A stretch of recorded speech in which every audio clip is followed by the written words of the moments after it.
داستان کیف خورشید جین. این کیف کوچک داستان یک روز تابستانی را در خود دارد. پارچش جین آبی آشنا و مقاوم مانند آسمان صاف صبحگاهی است، محکم و قابل اعتماد برای هر ماجراجویی.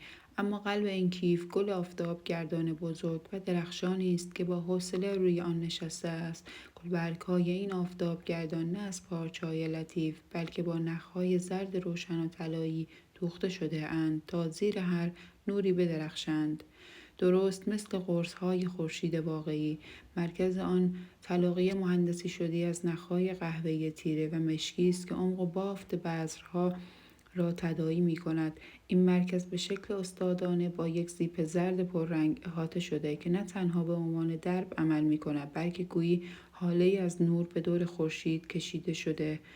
خورشید جیم برای کسی ساخته شده که دوست دارد انرژی مثبت را همراه خود حمل کند. این کیف کوچک یادآور آن لحظه است که سرت را بالا میگیری تا گرمای خورشید را روی صورتت حس کنی.